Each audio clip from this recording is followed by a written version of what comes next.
All right, Tom, I'm going to read through a bunch of these. You jump in if any of them strike you. And then at the end, I want to share some of what this brought me to, as I love the discovery of these shows, that we don't come to deliver this. We figured out the truth, but we are figuring it out together. Fair? Sounds bueno. Bueno. All right. Lisa Castone, she says she would spend her 2 hours with Adam Grant regarding his perspective on effective leadership and staff retention in healthcare. It's pretty specific. I like it. All right. Jamie McClellan, Matthew McConaughey, especially after listening to his new book, Green Lights. So somebody got me that book. I did start to read it. And the admission is it didn't initially grab me, and I haven't gone back to it yet, though I do like him as an actor. All right. He would be fun. I tell you what, politics and beliefs aside, I have a real appreciation for artists. Yeah. Who can do something that's foreign to me. So I would not at all mind hanging out with him, specifically talking about his craft. Mm-hmm. Right. Because that's what and I'm not I don't really go into ratings, celebrities and movie stars and singers and all that stuff, but I think he's done pretty well. I would like to see how much time he invests in honing his craft. Yeah. Because I remember when we had Simon Sinek on and you asked the question, well, you're a great speaker. How did that come? And he said it's the hardest thing he ever did was try to figure out how to deliver a compelling speech. Yeah. Right. And so we forget sometimes the people who are so good, they make it look easy, how hard it was for him to get there. I totally agreed. And Matthew's interesting to me because you have actors who have done such a great job at leveraging their ability to become somebody else in an acting role. He's one that strikes me as he figured out how to leverage kind of being who he is, which is, that's what I want to do. That's what my interest would be, because I'm not an actor in that sense of becoming another person, but okay. Interesting. Leslie Redmond Clemens, which I got to point out, I went to grade school with Leslie. It's one of those people you go to grade school with, and then 20 years later on Facebook, you run across or whatever. So that's just kind of fun. She says, if I thought I would get truth, it would be someone in Congress, because I really want to know what the heck is going on in America right now. That's probably speaks for half the country, if not more. Good luck with that one. Yeah. Yeah. Greg, you have to speak to a lot of congressmen. Congresswomen to figure that one out. Yeah, I get the spirit of it. Greg Payne says, I think Octavian Augustus, I would like to know more about how and why he developed from who he was before and during the triumvirate to seemingly changing himself to become one of the most influential rulers. Plus the Italian dinner would be great. And I wrote back to Greg, okay, he gets extra points for thinking about whatever accoutrements might come along with who he meets with. I hadn't gone that far. Troy Stone King. I've got a group here of 4, let's see, is that right? 4 people, no, 3 people who was a similar vein. Troy Stone King. I would likely go with Sir Winston Churchill. He experienced military and political failure, then went on to be the leader and inspiration to Europe for the Allies to win World War II. It'd be powerful to hear firsthand the stories and the thoughts he experienced during those times. Scott. Oh, and then he also said, my second choice would be Ronald Reagan, because his similar firmness of conviction and lack of fear were major factors in the end of the Soviet Union. Scott Womack followed right that. Ronald Reagan, my hero growing up, his wisdom still speaks to me today. Jeff Bayless said any former president, and it wouldn't be about politics. It'd be a lengthy discussion of what the experience of that seat was like. Who helped you get there? How did you cope with the pressure? Who helped you the most in dark times? What was the hardest decision you had to make? Were your ethics challenged, and why? I could pick any former president's brain for hours. And that comes, I'm tempted to jump in there, but it's just interesting to hear what we choose and why. And that's really what, at the root got to me, Tom, and we'll talk about, I'll share that part when we're done here. Yeah, I'm a big fan of knowing how presidents think. Yeah. And what would be really interesting would be to have enough time with 3 or 4 of them to see the similarities and differences. Yeah. I just can't even imagine the pressure. I can't, I'm coaching right now. You'll appreciate this, Tom. I'm coaching a coach, guy, and he's a coach, has been a top sports coach. And I was intrigued by as an offering that he has to give to people, so much knowledge of making decisions, not at the presidential level, but still making decisions where he knows it's not going to please a lot of people. Some people will be thrilled, some people aren't. And there's no decision he can make that will please everybody. It's impossible to do. I mean, we could all say, oh, we all have those, but I have not at that level. I put myself in a position. I don't like conflict. I'm not going to take one of those roles. It's just too far out of my lane.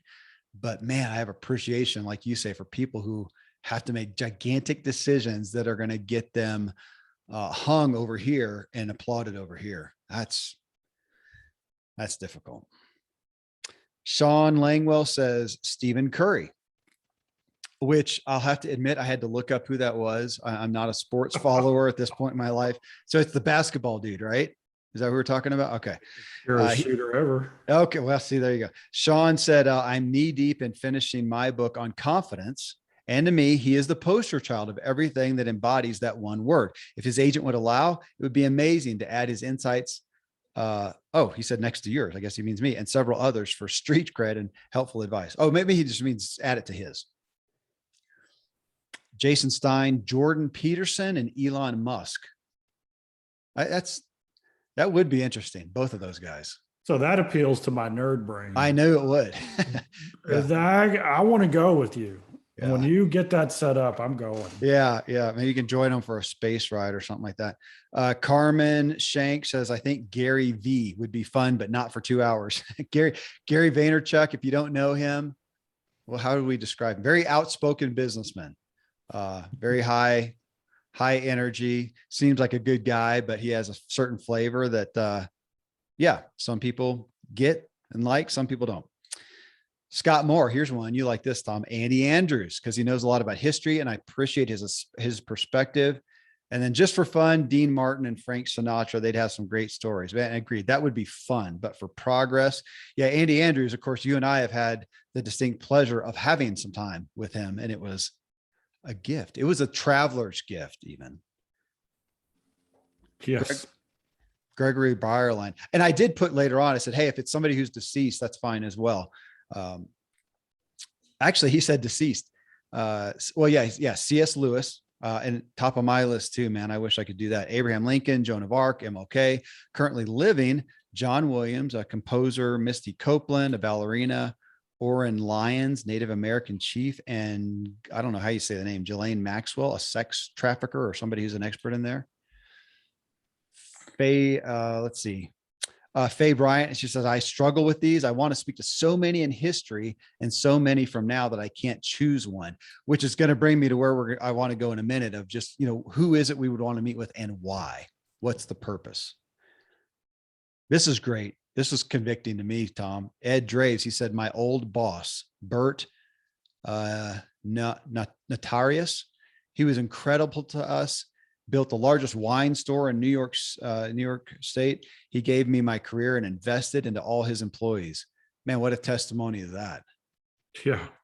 That's significant. Christine Apple said, Benjamin Franklin, Laura McCorkle, my grandparents. I love hearing their stories.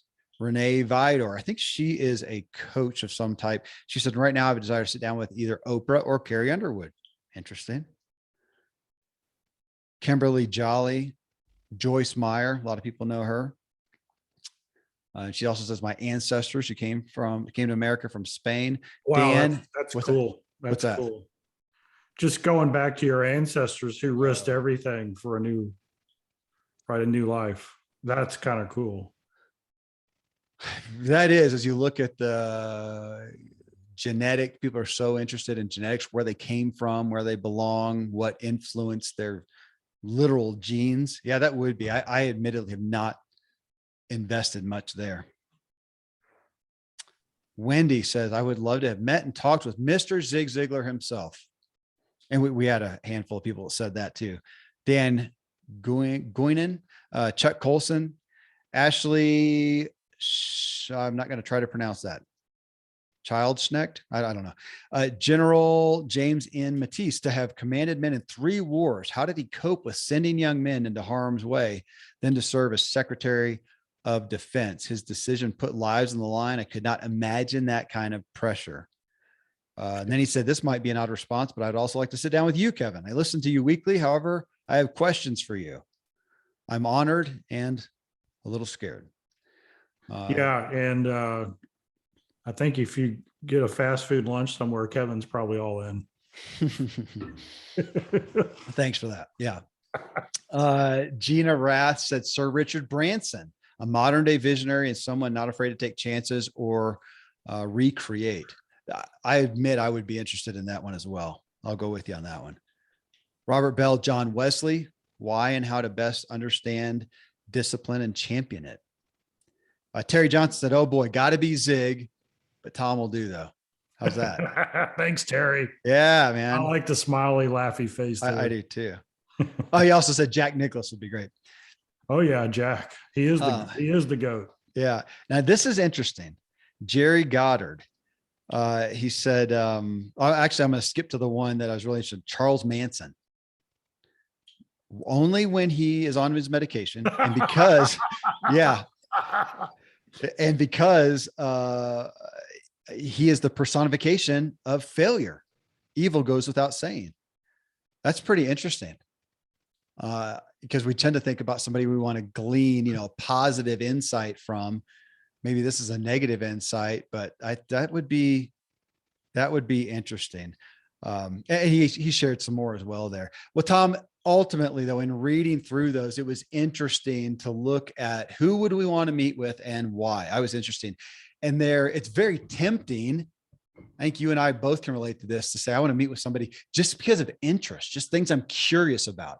I'm a fan of curiosity. I appreciate that. So that's interesting. I took this with my own bias. It was my question. And I was thinking about, what do I want for my progression? Like, what do I most need now? And the honest truth is, as I looked at that more, what the value came to me is I need to spend more time thinking about that and trying to do that. Who is the person I want? And making that a goal to get in front of them. Because really there's an endeavor right now. I mean, I could look at lots of areas and if I looked at any, I would say, gosh, spiritual is probably the most important thing that I would do. And I would be interested to sit down with Frederick Buechner. That's a guy I read a lot. He is still alive. He's really old. I don't know how cognitively capable he is these days, but in reading his stuff and looking at spiritual questions and things, I would be really interested there. But period. If I look at just my business and some of the things that I feel compelled to do, though, as I looked at this, I realized I don't think I know the person. I think there's somebody out there that would fit who I want to meet with, and I haven't figured out who that is. That was my admission. With all the people I know, it's not discounting anyone. I feel like I've got an incredible golden Rolodex, and where it ends, I'll call you and say, hey, who do you know?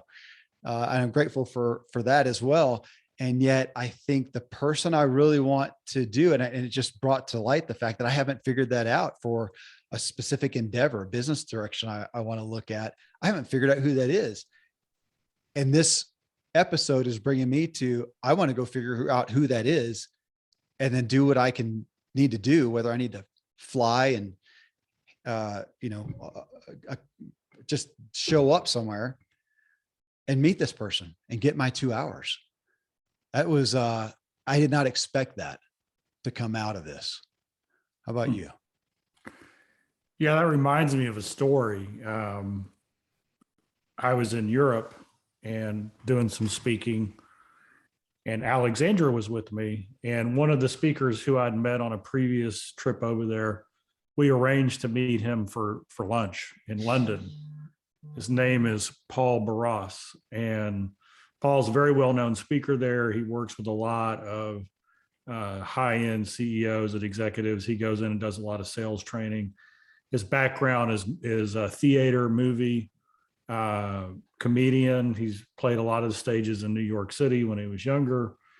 And so we got to meet him at the Soho Club, and he was a member there, and we're in there, and the prime minister's wife is in there, and there was a movie star in there. And, so it's kind of this cool vibe. And I didn't know him in that context. I just knew him from just a great guy and a great speaker. And Alexandra, I think, was 17 at the time. And so at the end of lunch, I said, well, Paul, my daughter is 17. She's about to go to college. What advice would you give her? You know all these people. And he kind of leans across the table and he says, Alexandra, you got to decide what it is that you want to do. What's the one thing that you're passionate about, that you want to be the best in the world in, that's going to drive you? You got to decide what it is that you want to do, and then figure out who the best in the world is that. And he goes, let's say you want to be a filmmaker and you decide it's Steven Spielberg. Then what you do is you get on the phone and you call Steven Spielberg and you write him letters and you write him notes and you show up where he is and you let him know that you have as big a passion for what he does as he does. And you're relentless and you just show up as a mentee. What can I do? How do I learn this? And then he said the most amazing thing. He said, Tom, Alexandra, I know all these people.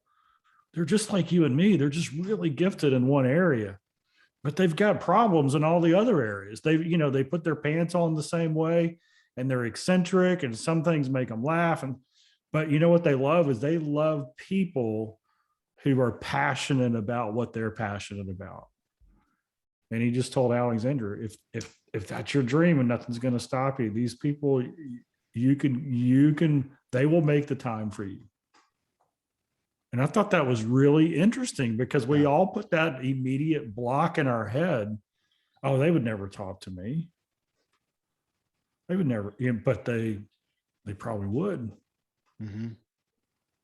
I had a guy on that note yesterday contact me. It's on Facebook, where you've got, whatever, 4,000 or 5,000 friends and a lot of people you don't know, of course. And he contacted and said, hey, would you talk to me? Would you talk to me, or do I need to pay for that? And I'm not Winston Churchill. I'm not one of these people, but I'm privileged to have a decent size, audience, a lot of people. And yeah, there is, unfortunately, it's not a, prima donna thing, but at some point you do get to the aspect of, you can't just respond to everything. Right, Tom? If you responded to that, it could be, if I had $100 million in the bank, maybe, and I wanted to work for free, I could do that, but I just literally can't. I don't have enough time today. At some point I'm going to go pick my kid up, and that's just as far as I'm going to go. And before that, I need to pay a bill and talk to a client and do a show and whatever. And so in that, I told the guy, I said, man, I hate this question because I want to be there for everybody. But yeah, I literally do have, time is money and it's hard to do. But what is your question? At least help me, at least start off with there. And he did, and I responded, and he responded, and I'm kind of open, and who knows, maybe I'll end up on a phone call with the guy. Maybe he'll pay, maybe I'll offer, I don't know. But same thing has happened with shows. I've had people who contacted me that I did not take. I literally, again, don't have the time to look at every book. I give them, I don't care who it came from. It's a cursory glance. And if it catches me, it catches me. If it doesn't, I just don't have the need to spend enough time to figure it out, because there's another 10 books that I can look at and find one that goes, oh, that's it. Aside from the stuff that I'm just interested in myself and I'm going after. And there is a reality in there, but man, the amount of people who have gotten through to me by some perseverance is amazing. Even though I caution everybody who hears that, it doesn't mean that you will.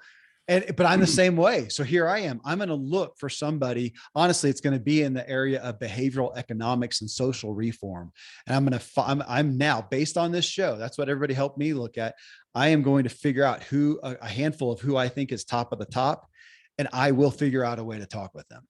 So that's my gift. But it was realized in the area that if I only had 2 hours right now, an area of priority, that's where I want it to be. And I'm going to go find that person. So to your point, behavioral economics, and what was the other? Social reform. Yeah. Yeah. So you got to listen to the Freakonomics podcast. Okay. Which I think, honestly, Tom, I think I have that. It's so difficult. I think I have that book. I've never opened it up. Just like here, I got to tell you, here's a good story. I got a request to have, doggone it, I forgot his name. Mitch Albom. Is that yes. Tuesdays with Maury? He has a new book. I don't know that it's out yet. I think I got sent a galley copy, got a new book out, and I got it. And I mean, I absolutely know and know enough to have reverence for that book. I've never read it.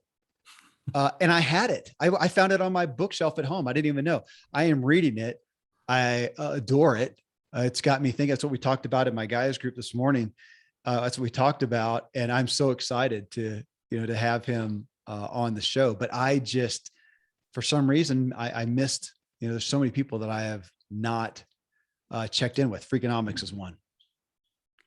Yeah. Yeah. They've got that book is fantastic, but they got a great podcast, and they're always bringing up like the subtitle is The Hidden Side of Everything. Okay. Like what rolls behind it, what's underneath that makes it run. And then they cover like housing prices in California and all the rules and regulations that have created the fiasco that they have there now with not enough housing. And well, when you say they, are you talking about the authors? So it says Stephen Dubner and I'm sure I could get through to them, get them on a show or whatever. So if I'll go list stuff. If they seem like the people, then that's all I'll go after. Yeah. Okay. Cause I'll tell you, it's a couple of our guests on here that now behavioral economics, that's been a direction I've been going for a while, in looking at how to make some big changes in the culture, especially near chronic illness and disease. It was talking this year with Charles Koch. We had him on the show, and Donald Miller, who actually those guys had been connected. I didn't even know it. And then them looking at institutional change. And that is just not my arena. I'm here just like, you are for the most part looking at individual change, not talking to a group of people, but, individual change is where my focus is, not institutional. Now, when I say that, I won't be looking towards government necessarily, but, I look at some of our biggest private companies as institutions, and the power is, of course, as unbelievable. And looking at that's a new area for me. So it's not an area where I have pursued people and the experts enough. Well, I thought maybe I had some, but as I looked at this, I thought, no, I haven't figured it out yet. So yeah, there you go. Yep. You just got me going there because I love this subject. I love behavioral economics, social institution engineering. How do you get people to voluntarily make the right choice? And there's a lot of ethics that come into that. Like I read this whole thing on the lottery, and what if, because it's a disproportionate tax on the poor is what lottery is. Because people who don't have money, they play the lottery with the hope they can. And so they've proven it out that, if they could put a percentage of every lottery ticket under your name into a savings account that you couldn't get to until you were 65. And it would have a huge win for people because it wouldn't really change the payout enough to discourage people from putting the money they're already wasting anyway into it. But then there would be a safety net at the end of it. But then you get into all the ethics and morality that goes around to that. So I love those kind of thought problems. Good. Cause when we're finished with this episode, I got a question for you. So I'm going to hold it off though. Cause on this, obviously I play so many of the similar, I love mind games. I love the concept of manipulating my own mind to try to get clarity. And it wasn't that long ago we did a show, and I think my premise was, if you had to spend $5,000 on coaching, what area of your life, would you get it in? I think that's what I don't think I said what coach would you have, but what area of life, trying to bring us all, me included, to what do we most want? What is most important? This was another of those questions. If I had the opportunity, the sacred, possibility of being with somebody to glean information, not just for my interest, but for my benefit, who would that be? And that's pretty daunting. Obviously I did. So when it came down to it, I don't have the answer. Oh, well, I guess I do. The answer is I haven't figured that person out. My homework for myself is to go figure out who that best person would be. And the realization that I don't have that person pegged yet, but it's good. And again, in helping me figure out what is most paramount. I mean, that's daunting because we want to look and say, hey, what's most important to you?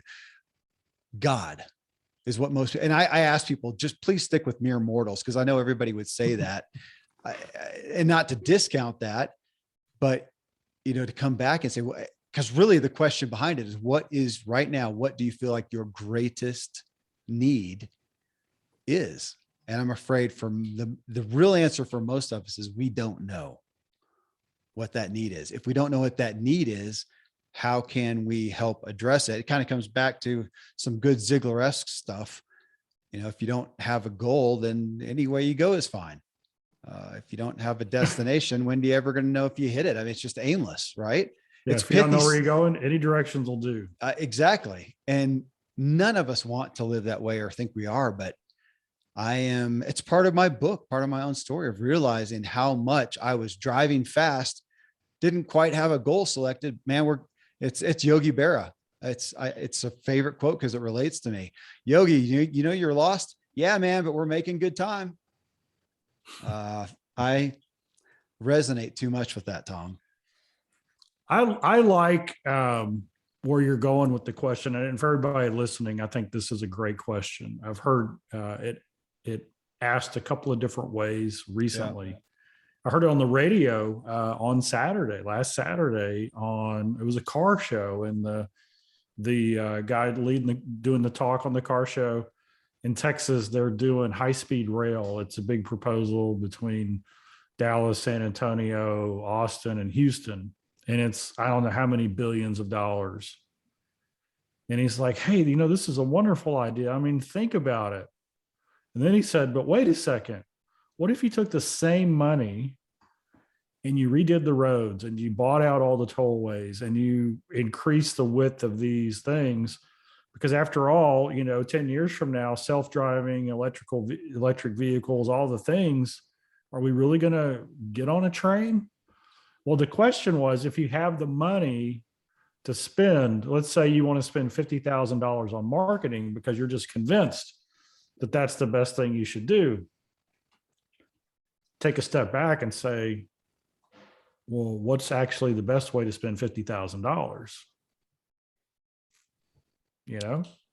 Is it a website and traditional marketing plan and email copywriters and all that stuff? Or would it be better to pay somebody $1,000 every time they got you on a top 20 podcast? You know what I mean? It's like there's so many options. And then Seth Godin, who is like the ultimate questioner in these kind of things, he wrote a whole article on, so you're fixing to go to college and you've got a full ride at the University of Texas, or you can get into Harvard, but you would graduate with $150,000 in debt. Which one do you pick? Mm-hmm. Which gives you the best chance for success?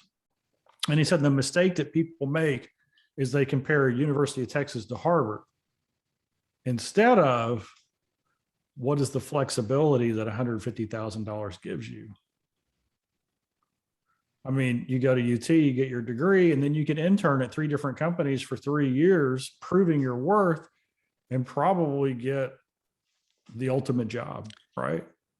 You could buy a house and have a head start on everything. I mean, there's all these things, but people compare 2 brands that give you very little incremental difference in the real world. versus what that money could do somewhere else. Okay, Tom, we're going to do a show on that. Okay. On this concept, because you and I'll figure out how to position it, because it's so important. It's such a big question to me. And it's the catalyst is somewhat two books that you've had, or, you've motivated me to read, or inspired me to read. One was The Future's Faster Than You Think. And then the other new one, what is it? AI 2041, on that speeding things up. Because to your question, not your question, to your sharing about the high speed rail, the billions of dollars, my first thought on that is, how will that actually help anyone? My honest belief is it won't be a help. And you'll say, oh, it'll save people time. To do what with? It'll make their lives more frantic, more harried, more. It's like that question that we look at is, what would you do if you had an extra hour in every day? You just waste another hour out of the 24 you already waste. We've seen that. How would it help? So with those said, let's craft a show around. We'll have to think about how to position it. Like you said, as we want to compare an apple to an apple instead of consider the third way, consider the orange, consider the outlier that we tend to miss. Deal? Sounds Okay. good. All right.